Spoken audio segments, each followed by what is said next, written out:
Well, good evening. It's time to get started this evening. In fact, it's about a minute late, but we are glad that you're here. If you'll be opening up your Bibles to Mark chapter 14, we're going to continue our study in Mark chapter 14. And this is where we ended last week. We are, the last verses we looked at was verses 55 and 56. Jesus has been arrested in the garden. And he's now before the chief priests and the whole council. And I mentioned last week, it's underlined in blue, but as we go through this, I'm going to keep pointing out all of these places where it talks about the chief priests and the council and those kind of terminology to help us stay focused on what it is that Mark is trying to emphasize. If you recall, the last couple of weeks, we've been talking about a couple of things that I think, let me flip this over, it's curled. Rubbing the back of my head and aggravating the stew out of me. A couple things that we've tried to emphasize is that Mark is leaving some details out that some of the other gospel writers have in their accounts of Jesus' arrest and trial and crucifixion. And as we talked about, sometimes we rush to the other gospels to try to fill in those gaps. But we need to, and there's a time and place for that kind of study, but we also need to read Mark for the Gospel of Mark. And there's a reason why that he's left out those details. And we've been trying to emphasize as we've gone through this, and it'll really come into play tonight, but the contrast that Mark is trying to make between Jesus and Peter, this idea of who are you going to let be king in your life? Are you willing to deny self, take up your cross, and follow the Lord? Peter's willing to, he wants to follow the Lord, but when push comes to shove, he's not going to follow the Lord. Jesus doesn't want to go through what he's going to have to do, but when push comes to shove, he's willing to do what God wants him to. And so we were at the scene in Gethsemane where Jesus is arrested. Of course, he comes to the disciples that third time and says it is enough. He's been pleading with God for it to do it another way. He's got the answer to his prayers. When he sees them coming over the ridge, they arrest him, take him in, and now he's before the council. And that verse 56 there, many bore false witness against them, but their testimony didn't agree. One of the things that we ended the class with last night is talking about some of the ways, and I've got on the board just 13 of them, but some of the ways in which the arrest, the trial, and the putting to death of Jesus broke Mosaical laws, and it broke the laws that the Jews had developed themselves. Over 40 of their laws did they break during this entire process. And there are several books that have been written. A couple of my favorites were actually written by lawyers that are believers in Jesus that went through and examined all this. And if you'd be interested in some of those reads, you can let me know, and I'll recommend those titles to you. But it brings us into verse 57, and again, we're going to see some more of this, but the ideas of how illegal that it is helps us to realize that Jesus could have easily, that's what we ended with last week talking about, how that Jesus, if he'd have wanted to, could have easily gotten out of what he was going through, but he's already got his answer. And he's willing to submit to what God wants him to do. And so in verse 57, some stood up and bore false witness against him, saying, now, I've got Exodus 20, verse 16 up there because one of the things that you see when you go back into the Old Testament in the law of Moses, if you bore false witness against someone, then a beating was the penalty for that. That's how it wasn't just something that was like a misdemeanor, something that was, we don't really want you to do that. It was really bad. And so a beating was the punishment for it. And then the Mishnah we've talked about several times, but in the Mishnah it talks about if there are multiple people that are bearing false witness, then that's a sign of a conspiracy. And the penalty for a conspiracy, conspiring to have someone be put to death, was to be put to death. So what these people are doing are not just wrong, not just illegal, but at their own laws saying. It's some of the highest crimes that they could commit. But here's what they said, verse 58. We heard him say, I will destroy the temple that is made with hands, and in 3 days I will build another not made with hands. Now, Mark doesn't record this statement for us. It's in John chapter 2 where Jesus makes this statement. But if you go and you study John chapter 2, the end of that chapter, what you'll find is that Jesus didn't actually make this statement. Jesus, they're twisting his words. What Jesus said was, you will destroy this temple, and in 3 days I'll raise it up again. Jesus didn't say he was going to tear down the temple. He said you would. And then John adds the parenthetical statement that after his death, burial, and resurrection, that the disciples realized he was talking about the temple of his own body, not the actual building that was there on the top of the hill there. So they're misquoting Jesus so that they can make him look bad. Verse 59, yet even about this their testimony did not agree, because they're not telling the truth. You know, whenever you have 3 children, you learn real quickly if something's going on, you separate them into 3 rooms. And you go talk to one, and then you go talk to the second, and then you go talk to the third. And if the stories agree, then probably that's what happened. They're typically not wise enough to plan ahead some sort of conspiracy plot, you know. But when all 3 tell different stories, and sometimes you can even bluff them, you know, well, that's not what your brother said. Well, what did he say? Well, if you're telling the truth, you don't have to worry about it, do you? And so anyway, their stories didn't match up because they're not telling the truth. And what they're really charging Jesus with is defiling the temple, which was a crime. But if you recall back in chapter 11 in verse 17 in the Gospel of Mark is when Jesus went in and cleansed the temple. And who was it that had defiled the temple? Was it Jesus? It was these religious leaders that had, right? So they're charging him with something that he didn't do, but they did themselves. Verse 60, the high priest stood up in the midst and asked Jesus, have you no answer to make? What is it that these men testify against you? Now, why would they want Jesus to respond? Well, they're wanting Jesus to respond because since their testimony's not all adding up, it's not matching exactly, they're trying to get Jesus to talk so that he'll incriminate himself, that maybe something he says is something they can latch onto and say, you know, that's what it is. That's what we meant when we brought you in. That's what we really wanted to charge you with. But Jesus doesn't. Now, the high priest asked him to make a defense for himself. That's not the high priest's place, nor is it Jesus' place. But as we talked about last week, every individual on the Sanhedrin council that when we're dealing with a capital case was supposed to stand up and try to defend the person who's been charged.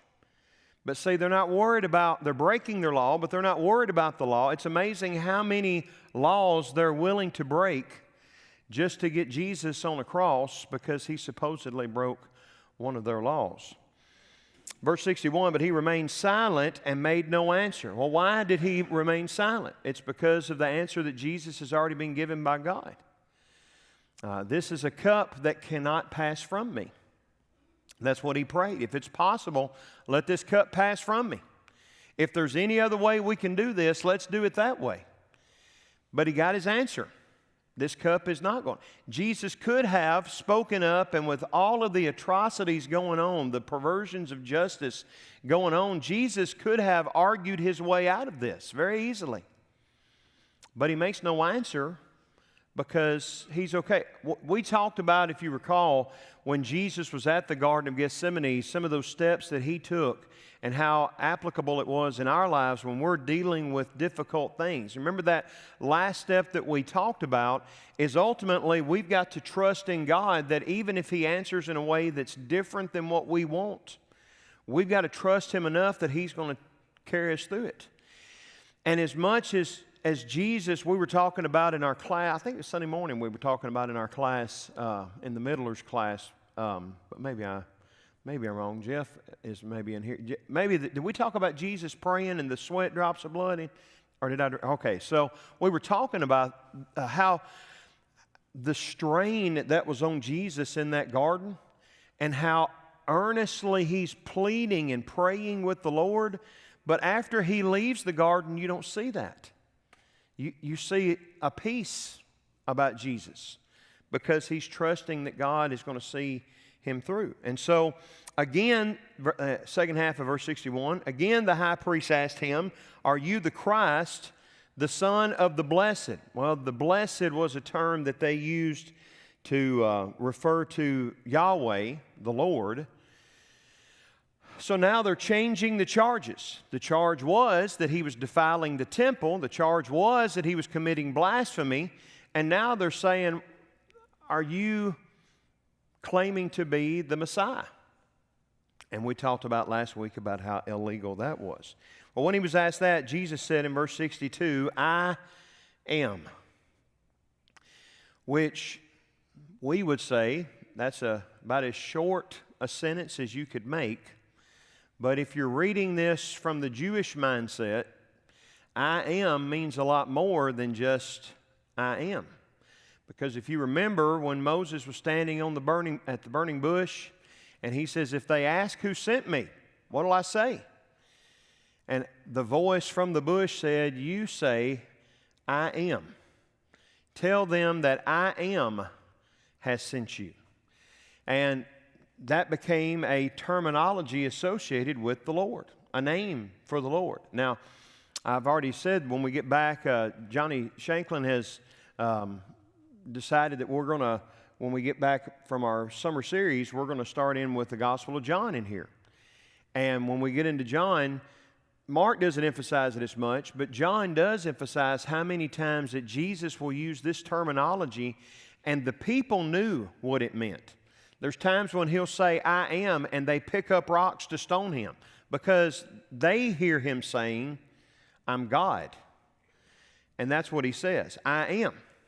And then he's going to prove that with two different passages. He says, "I am, and you will see the Son of Man seated at the right hand of power," which is Psalm 110, verse 1. Psalm 110 is a psalm that is a messianic psalm. The Hebrews writer uses it a lot. To which of the angels, the Hebrews writer says, did he ever say, "Sit here at my right hand until I make your enemies your footstool"? Well, he's talking about the Messiah. He said, "You'll see the Son of Man seated at the right hand of power and coming with the clouds of heaven." Well, the Son of Man terminology and coming with the clouds of heaven is connected back to Daniel 7. The Son of Man is a messianic terminology, and this idea of coming out of heaven. So he says, "I am." He claims to be God. And then he says, "I'm going to sit at the right hand of God," claiming to be Messiah.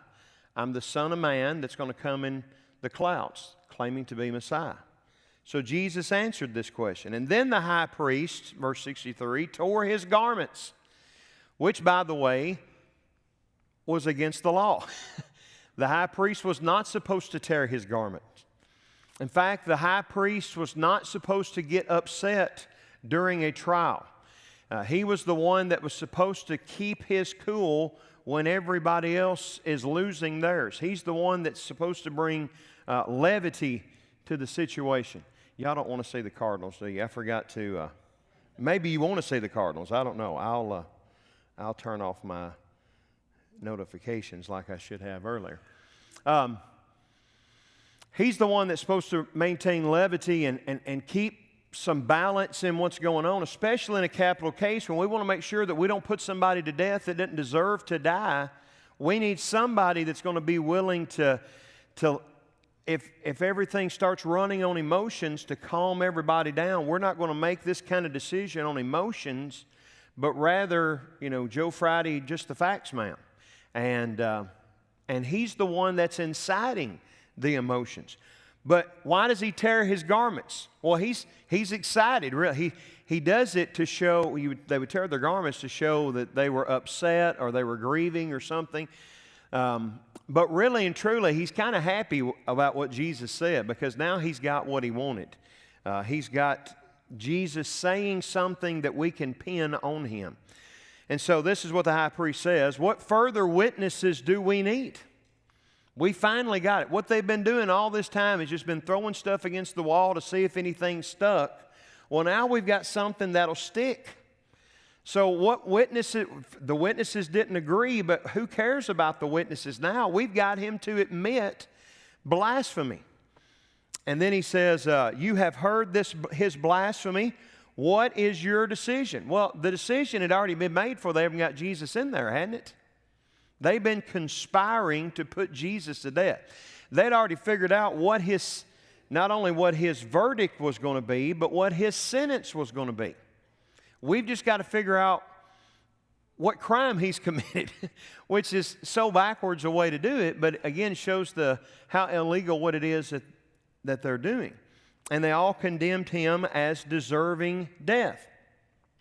However, if you go to the Mishnah, which is their rule book, their commentary on the Old Testament scriptures, it says that you don't actually blaspheme until you pronounce the full name of the Lord. Jesus never did that. So they're accusing him something that, according to their laws, he didn't really do. But this is enough. This is something that we can, as much as everybody was on board with Jesus, that we can turn everybody against Jesus with. Remember, back at the very beginning of chapter 14 in verses 1 and 2, they're wanting to put him to death. They're wanting to sentence him and get him away. But the problem is they're afraid that the people's going to cause a riot if they try to, because remember, it's just been a few days before that Jesus rode into town and everybody's hailing him as the King of the Jews. So now what do? Well, we got to figure out some way that we do it at night, we do it in private, we do it secretly, we try to figure out something that we can pin on the people and say, look, hey, we didn't want to do it, but I mean, after what he said, we really didn't have any choice in all of this.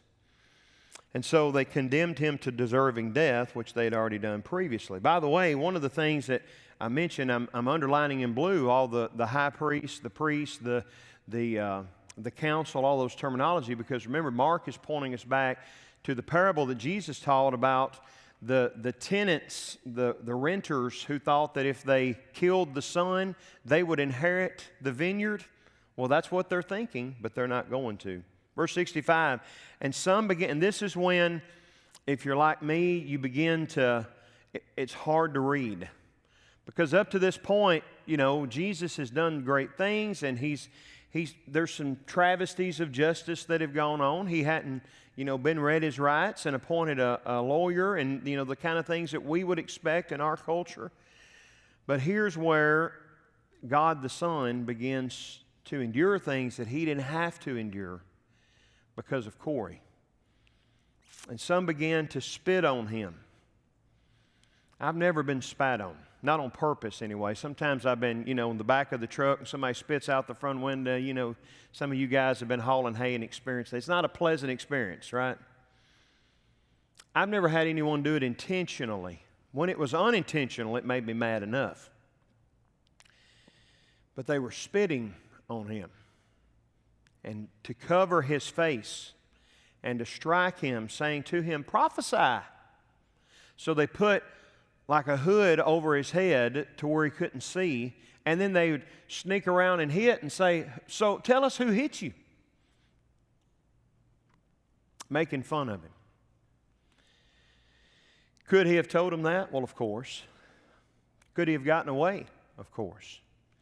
You read through the Gospels and you see how many times that they went to lay hands on him and he was gone. And every time that I read that, it's my favorite movie, the greatest movie of all time, It's a Wonderful Life. But you remember whenever towards the end of the movie, they're at what would become their home, and Bert and Ernie, the cop and the taxi driver, is there, and they finally get him down on the ground, Clarence down on the ground, and they're trying to get the handcuffs on him, and he says, take me away, and then he's gone, and all of a sudden the guy, and he looks up and he says, I didn't see any of this. He said, I didn't either. Let's go. Well, that's kind of what I picture with Jesus. They're grabbing hold, and all of a sudden he's just gone. He could have gotten away, but he didn't. But Michael Hyatt, who teaches Mark at Bear Valley, at this point usually asks the question, is this a trial or was this just organized abuse? When you've already made up your mind, it makes it easy. So then we see Peter denying Jesus. So I told you last week how you shift back and forth, and we've been shifting back and forth, viewing Peter, viewing Jesus, viewing Peter, viewing Jesus. Now we're going to get into Peter. Remember, Jesus told him, the spirit is willing, but the flesh is weak. He wants to follow. Peter said, even if it means being put to death, even if everybody else denies you, I will stay by your side. And Peter's the one that drew the sword, cut the guy's ear off. He's ready to go to war for the king Messiah that's going to throw out the Romans. But when it comes to following a Jesus that turned himself in and said, all right, you can have me. Now Peter is a little bit backing up on what he said. Jesus had told him he would deny him 3 times before the cock crew. And so in verse 66 it says, and as Peter was below in the courtyard, one of the servant girls of the high priest came, and seeing Peter warming himself, she looked at him and said, you also were with the Nazarene Jesus. But he denied it. Now, big and tough Peter, the fisherman, he says, have we got enough swords, Lord? Let's go to battle. I'll never deny you, and then a little girl comes along and says, weren't you one of... And how quickly he backs up. He denied it, saying, I neither know. We've talked about before that there's a couple of words for know. This is the factual knowledge. I don't have any factual knowledge about what you're talking about, nor understand, and this is a Greek word that means to be familiar with. I don't have any factual knowledge about this Nazarene Jesus, and I'm not familiar with what you're talking about or who he is or anything about the whole situation. I'm just a guy trying to get warm by a fire. And he went out in the gateway, and the rooster crowed. That's the first denial. Verse 69, the servant girl saw him and began to go say to the bystanders, this man is one of them. But again he denied it. There's the second denial. You would thought that first cock, he said, you will deny me 3 times before the cock crows twice. You'd think that first rooster crowing would have made him say, oh, I forgot Jesus. Let me change my path. But he denied it. And then after a little while, the bystanders again said to Peter, certainly you're one of them, for you are a Galilean. And he began to invoke a curse on himself. Now, some translations put this in such a way that it sounds like Jesus is cursing. And I've read a lot of commentaries and heard a lot of preachers talking about, Peter's so adamant about the fact that I'm not connected with Jesus, that he's cussing like a sailor. Well, that may be the way we look at the word curse in our modern language, curse words, but that's not what this word is talking about. It's not using bad language. This is the idea of putting yourself under a curse. And this was a common thing that they would do. If you go back and you look at the book of Job, in Job's last big speech that he gives in chapters 29, 30, and 31, chapter 29, he talks about how good the old days were. Chapter 30, he talks about how bad the present days are. And then chapter 31 of Job, he gives what's called a negative confession. And he goes through 14 different possible sins that I could have committed that would have brought this punishment on me. And this is the way a negative confession would go. He would say something like, I have not committed adultery with any other woman. So he denies. That's the negative confession part. I've not had committed adultery with any woman. And if I have, may someone have an affair with my wife. So in a negative confession, they would say, I haven't done this, and if I have, then let this happen to me. And it's usually something equal to or greater what he just... So you go back sometime and look through Job 31, and you'll see how over and over that's the way he makes this negative confession. Well, that's what Peter's doing. I don't know him. And if I am, let me be cursed in some way. Now, Mark doesn't reveal to us what the curse he placed on himself was. But we would say it like this way, if I'm lying, I'm dying. Did you ever say that as a kid? If I'm not telling the truth, then let me be struck by lightning. And you say that and you notice everybody beside you, take a step back or something. Well, That's what he's doing here. He's not saying using bad language.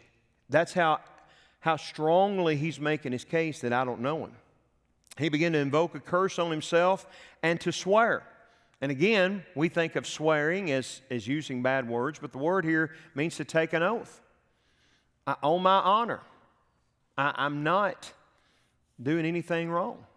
I'm not lying. What I'm telling you is absolutely the truth. Do you swear to tell the truth, the whole truth, and nothing but the truth? I do, is what he's saying.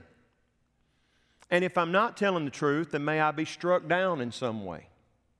I do not know, and this is the factual knowledge again, not only is he saying I didn't have a relationship with him, I didn't follow him, he wasn't my teacher, I wasn't one of his merry men. He's saying, I don't even know the guy that you're talking about. I don't even have any knowledge of who this Jesus. I hope I don't spill the beans, somebody watching, but later on in October, there's a family camp that takes place down in Lower Alabama that they've asked Melody and I to come and be one of their speakers. And they put on their Facebook page today that big announcement, we're going to announce our speakers coming soon. And there's this whole list of people going, who is it? Don't keep us waiting. So excited, all these comments. And I told Melody started laughing when she was reading it to me. I said, yep, they're going to say when they announce Corey Sawyers, they're going to say, who? And that's what he's doing here. Jesus, who? That name, I know some Jesuses. I don't know if I know the one you're talking about. That's how far he's going in what he's saying. And immediately, the rooster crowed a second time, and Peter remembered how Jesus had said to him before the rooster crows twice, you will deny me 3 times, and he broke down and wept. Why? Because it broke his heart. He loved Jesus. And when he's in that upper room and he's saying, there's no way that I would ever deny you, he meant that. And we'll do the same thing. There's no way I'll have an affair. There's no way I'll embezzle that money. There's no way that I'll hold a grudge. There's no way that I'll whatever. But then we do. And if we could look down the road and see this moment, what happens after we do, what we say we would not do, maybe we'd make different decisions. It's easy to say it, but to deny self, take up our cross, and follow him is tough. Now, what's interesting here, verse 72 of chapter 14 is the last time we're going to read anything about Peter in Mark's gospel. So, now we're jumping over to what we were going to do this week. Chapter 15 and verse 1, we change a little bit the scene because now it's morning. All this is taking place at night. As soon as it was morning, the chief priests held a consultation with the elders and scribes and the whole council. So here's our group again that thinks if we kill the son, we can inherit the vineyard. And I told you last week, one of the things that was their laws about a capital case is you couldn't make a decision on the same day.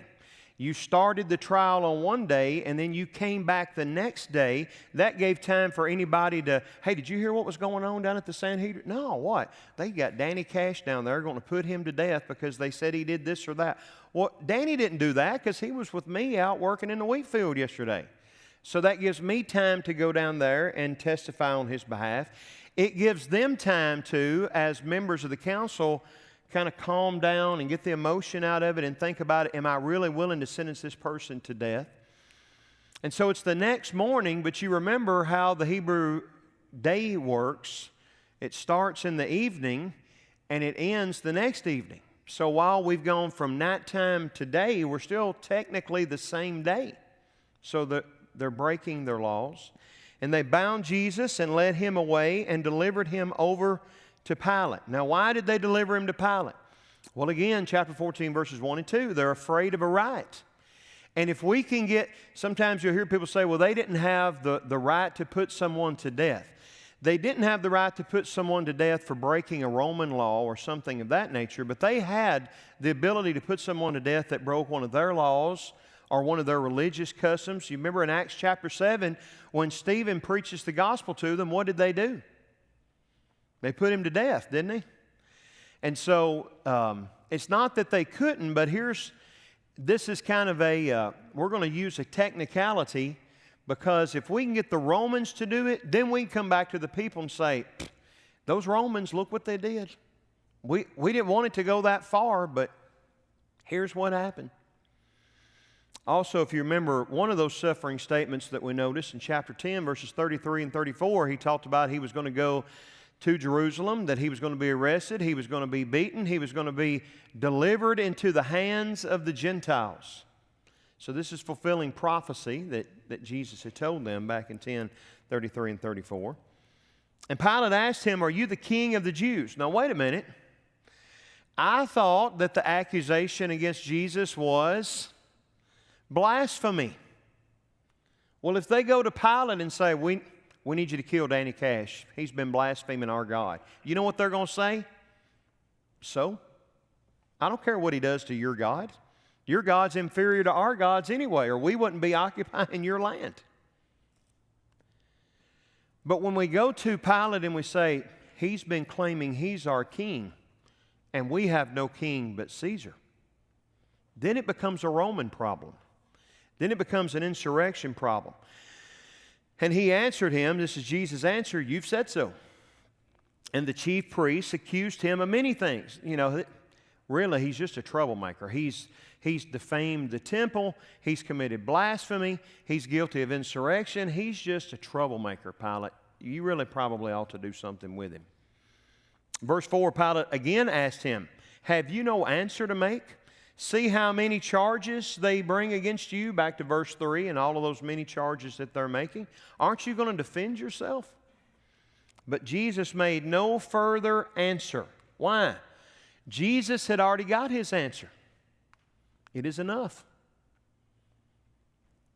This would have been the time when Jesus could have said, "You know, Pilate, they've broken a number of laws. I'm an innocent man.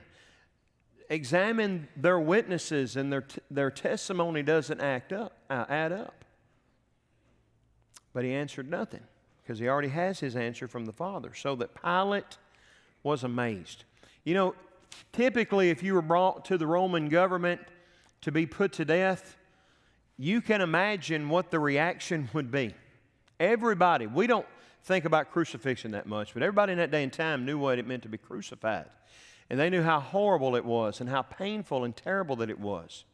And if you knew that was probably what was going to happen to you, not to mention scourging, which we'll talk about in just a minute, not to mention scourging and everything else, what would you do if you knew that you're about to be put to death and you're innocent?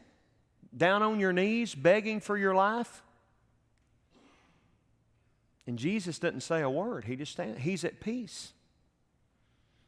And Pilate is amazed, because that's different. Now at that feast, he used to release for them one prisoner for whom they asked. And among the rebels in prison who had committed murder in the insurrection, there was a man called Barabbas. Here is a political prisoner, one who had been a part of a revolt against the Roman government. And during that revolt, he had killed someone. He was a murderer, and probably even more important, or detrimental, I should say maybe, in the Romans' eyes, was the fact that he had tried to lead a revolt against the Romans. So that's who you got. The crowd came up and began to ask Pilate to do as he usually did for them.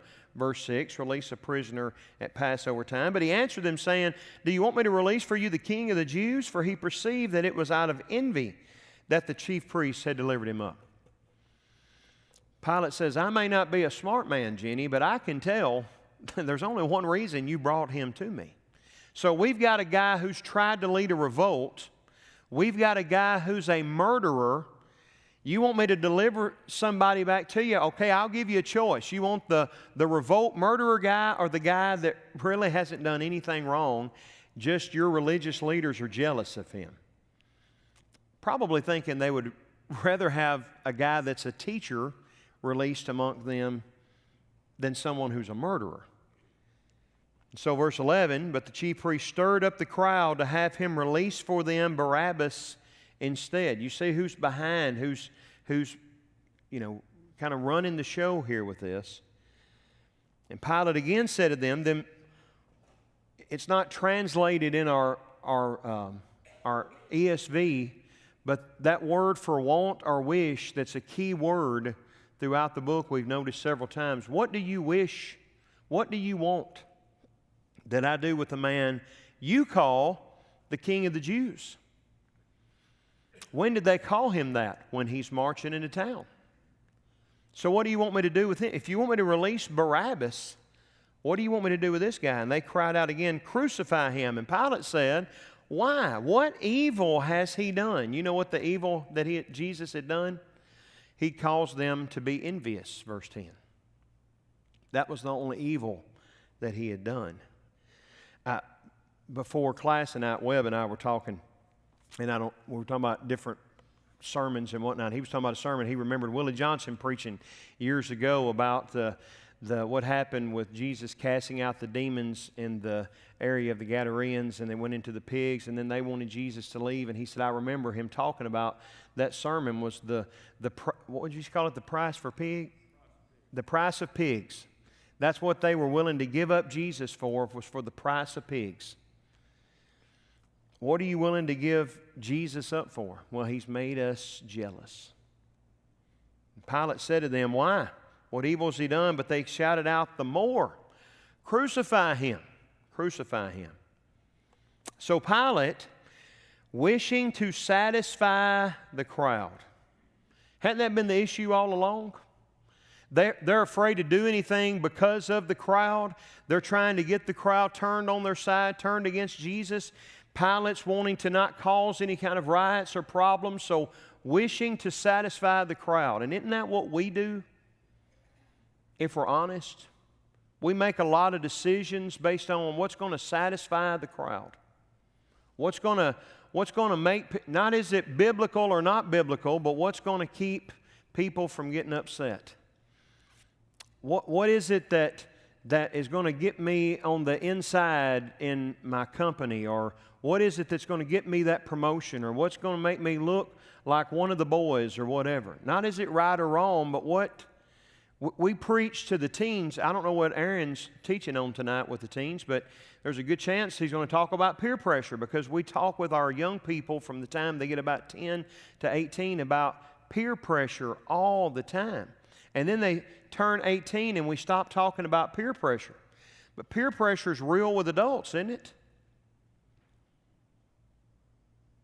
So, wishing to satisfy the crowd, he released for them Barabbas, and having scourged Jesus, he delivered him to be crucified.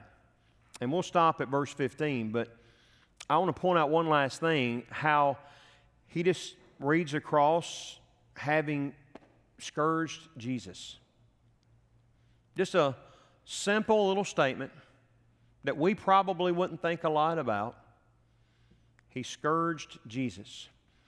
When I was little, I used to think, I remember when I was a little boy growing up, us watching Roots, the miniseries. And when Kunta Kinte tried to escape and they brought him back and they take a bullwhip and beat him, and telling him to say the name that they had given him, and how awful that was, that depiction. Well, for years, that's what I envisioned when I thought about scourging, because I always heard it's like beating them. But scourging was way worse than that. The cat o' nine tails is what they would call it.